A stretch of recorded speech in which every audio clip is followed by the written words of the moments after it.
Suara saya terdengar dengan jelas sih. Langsung, Ya. langsung dong. Baik, terima kasih Mas.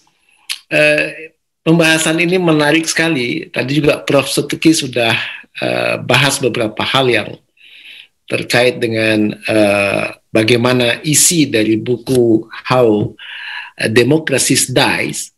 Ini satu pembahasan yang menurut hemat saya tidak akan mengemuka sih kalau tidak ada foto.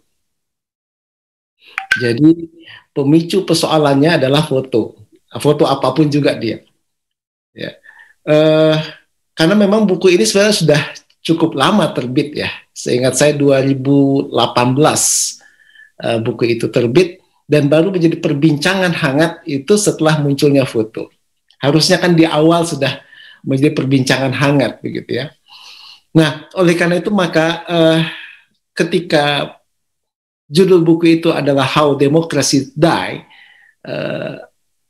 maka ada satu pikiran yang menggelitik dalam pikiran saya, atau memang jangan-jangan die beneran gitu loh, sehingga kita harus tahlilan apa, kira-kira begitu. Kita harus untuk apakah mensyukuri atau tidak mensyukuri nanti tergantung perspektifnya. Nah, kalau dalam perspektif saya, ketika saya mencoba mengamati tentang demokrasi dengan filosofi dasar yang terdapat dalam demokrasi, saya melihat bahwa kalau berangkat dari sejarah tentang demokrasi ini kan berangkat dari hasil perdamaian atau perjanjian dalam Peace of Westphalia atau perdamaian Westphalia yang dia menjadi cikal bakal faham sekularisme begitu ya. Di mana faham sekularisme itu adalah satu faham yang dia memisahkan agama dengan kehidupan. Nah, dan perjanjian ini juga atau Peace of Westphalia itu menetapkan juga bahwa satu sistem negara merdeka yang didasarkan pada konsep kedaulatan dan menolak ketundukan kepada otoritas politik yang pada saat itu dimiliki oleh Paus dan Gereja Katolik Roma.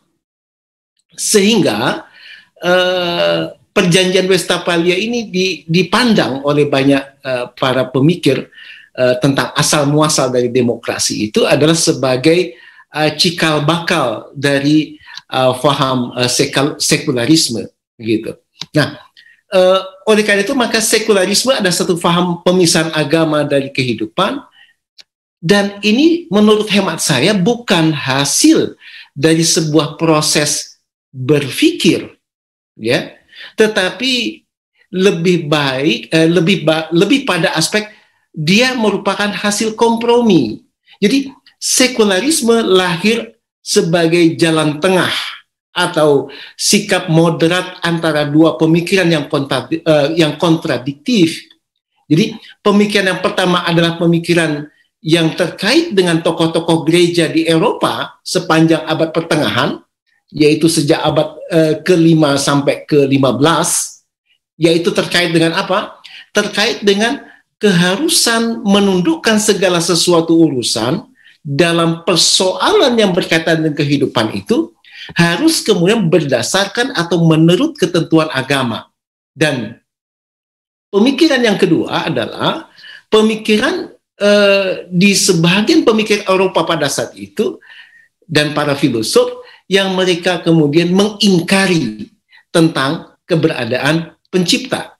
Jadi dalam konteks itulah maka di dalam sekularisme muncul apa yang disebut dengan penolakan terhadap hak-hak suci yang dimiliki oleh raja, dan dalam kaitan dengan aspek inilah maka kemudian John Locke, seorang filsuf Inggris, menerbitkan Two Treatises of Government, yang dia menyajikan ide dasar yang menekankan arti penting konstitusi demokrasi liberal. Jadi John Locke menolak hak suci raja dan menekankan bahwa pemerintah baru dapat menjalankan kekuasaannya atas persetujuan yang diperintah dan meyakini akal sebagai hakim yang tertinggi. Jadi ini asal muasal menurut hemat saya sekularisme yang nanti turunan dari aspek itu adalah terkait dengan sistem kekuasaan yang terdapat di dalam demokrasi. Jadi dengan demikian maka demokrasi adalah sebuah ide yang terkait dengan masalah pemisahan agama dengan kehidupan. Agama tidak ada lagi hubungan dengan persoalan pengaturan ruang publik. Agama hanya di ruang-ruang private, sementara ruang yang terkait dengan aktivitas politik, sosial, budaya, pemerintahan, dan segala aspek yang lain termasuk ekonomi perdagangan, maka tidak boleh sedikit pun juga dikaitkan dengan agama. Nah, oleh karena itu maka adagium yang terdapat dalam demokrasi adalah Vox Populi Vox Dei, yaitu suara rakyat adalah suara Tuhan, atau kedaulatan tertinggi itu berada di tangan rakyat, dari rakyat, oleh rakyat, dan untuk rakyat. Nah, ini kan yang menjadi adagium dasar dari aspek itu. Gitu. Oleh karena itu maka rakyat melalui perwakilan membuat undang-undang, dia membuat hukum, dia membuat aturan yang mengikat semua pihak. Nah, yang menjadi persoalan adalah tentu saja ada hal yang menggelitik yang kemudian dinyatakan oleh Benjamin Franklin, seorang negarawan, seorang ilmuwan, seorang filosof juga, dan pendiri Amerika Serikat. Apa yang dinyatakan oleh Franklin? Franklin menyatakan dengan quote yang sederhana, dia menyatakan begini, "Democracy is two wolves and a lamb voting on what they are going to have for lunch. Liberty is a well-armed lamb contesting the vote." Jadi demokrasi dia bilang adalah dua serigala dan satu domba yang mereka memutuskan berdasarkan penghitungan suara apa yang akan dimakan untuk makan siangnya. Jadi kebebasan adalah domba yang bersenjata melawan penghitungan suara. Kira-kira ketika dua serigala dan satu domba dilakukan voting untuk makan siang, maka yang menang siapa? Kira-kira begitu bahasanya. Nah, begitu juga kemudian saya akan kutip satu pendapat yang dikemukakan oleh Thomas Jefferson, presiden ketiga Amerika Serikat. Dia bilang bahwa, "Remember, democracy never lasts long. It soon was exhaust and a model itself.